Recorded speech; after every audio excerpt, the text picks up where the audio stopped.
Should Christians give more thought to the well-being of animals? Well, well, I would say the answer is obviously yes. The only reason that it is not obvious, I think, in Christian tradition is that, unfortunately, Christian thinkers took over rather too quickly some thoughts of Greek philosophers, chiefly Stoics, but also others, which insisted that something called reason was all that mattered, and that it was by reason that human beings were made in the image of God, and that anything that was not reasoning was therefore simply a thing at our disposal.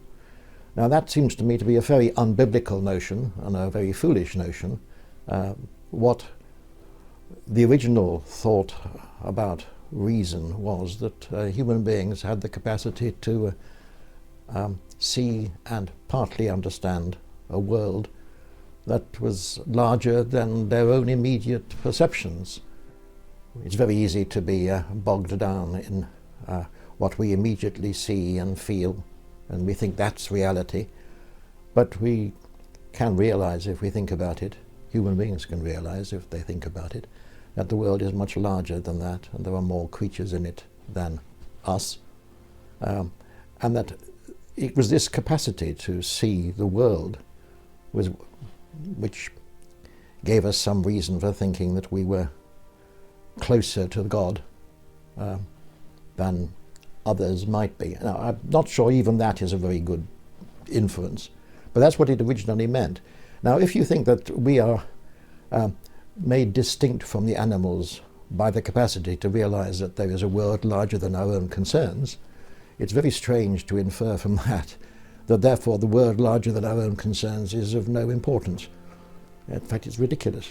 The world larger than our own concerns is the world, by hypothesis, that God made, and God made nothing that he did not love, as it says.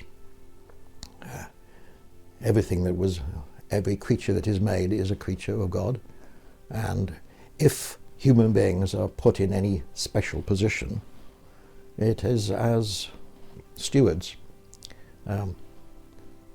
Even that is perhaps pushing it too much, but we are the ones who have some chance of looking after others. Now, in fact, other creatures do look after each other. We are not as singular as we have sometimes thought we were. Other creatures can notice other creatures' needs and feelings. But yes, it's fair to say that in large part they are caught up in their own concerns, and it's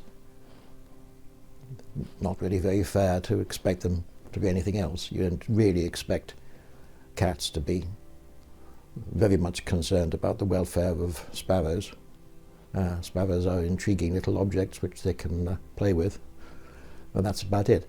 But we can do better than that. We can see sparrows have their own lives too, as cats do, and therefore we mind about them. So yes, Christians should mind about the creatures that God has made and the creatures that God has put us amongst. And not doing that is ignoring what the significance of human beings should be in the first place. The animals are living, experiencing beings. They have experiences. They have purposes. So yes, they are beings of the same kind as ourselves. And I don't really see any reason why they should not be supposed to be remembered in God as we are, and therefore they are part of an eternal kingdom. Again, the only argument I've seen, well, there were very foolish arguments in this context. There are those who say that what they call animals don't have any experiences at all. That's a very strange idea, which no one acquainted with animals would really take seriously. But yes, it did have a very bad influence on the early years of the 20th century. The idea that they are simply machines responding to immediate stimuli but having no thought or feelings of their own, and were therefore available to all sorts of otherwise painful uses. As I said, it was a very strange idea. It reoccurred several times during the 20th century amongst Western philosophers, I'm afraid, because they began to say, well, you only have experiences if you can talk about it. And again, that's an extraordinary claim. It says that human babies don't have any experiences until they can talk about them, in which case it becomes a complete miracle that they talk at all. Why would they talk? It became the ridiculous idea that babies aren't in pain until they can say, that hurts. But why would they say it hurts? It doesn't hurt until they can say it, but in which case they can't say it. It's a nonsensical position. A slightly stronger argument for saying, well, animals don't last beyond their death is to say, well, they don't have any conception of themselves. They don't think of themselves as having had past experiences or expecting things in the future, and therefore it makes no difference whether they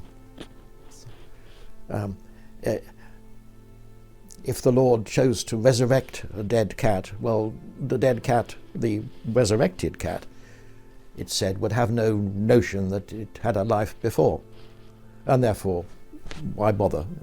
The life of the animal is strictly bound into a present experience. That's the claim, and therefore there's no worry about its continuance because it doesn't make any sense to it.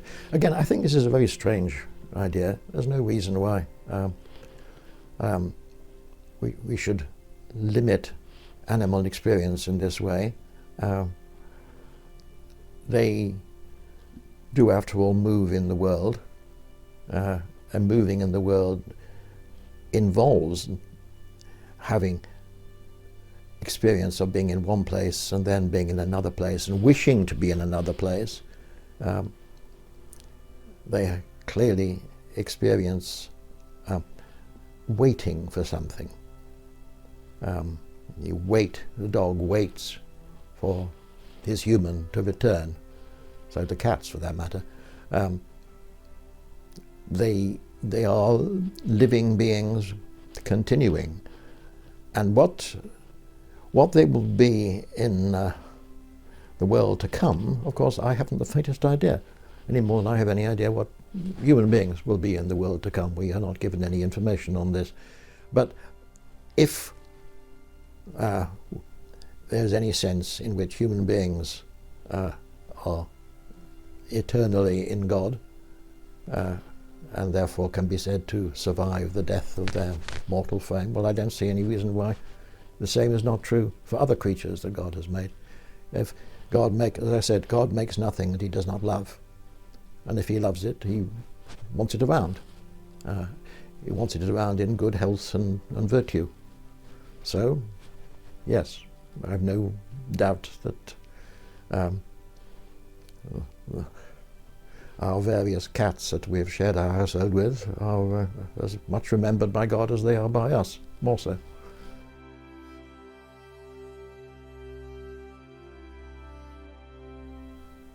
There are possible humane ways of borrowing from animals.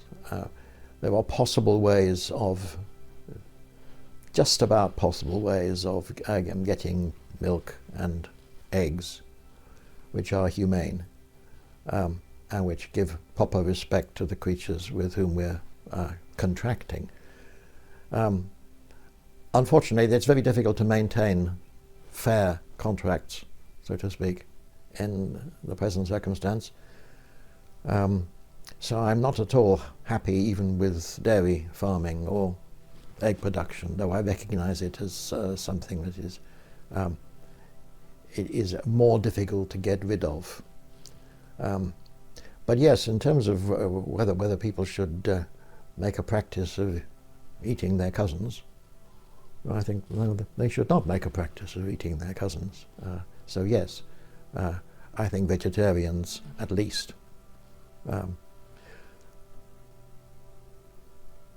Having said that, there are undoubtedly difficulties about this. I've been vegetarian for the last 50 years, coming up to 60, I suppose. But I'm well aware that the cats in the household are not. Cats are obligate carnivores.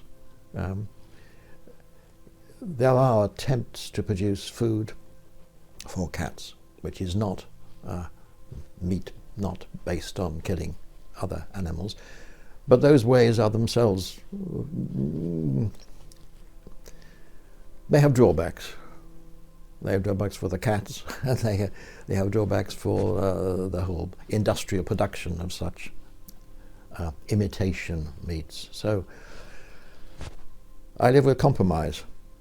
I don't eat meat, but my cats do, and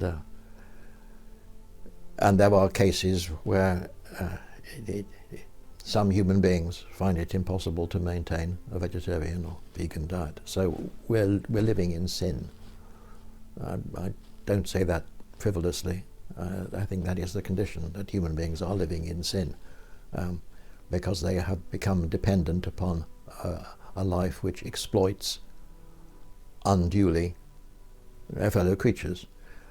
As I said, I don't think it impossible that there should be fair bargains.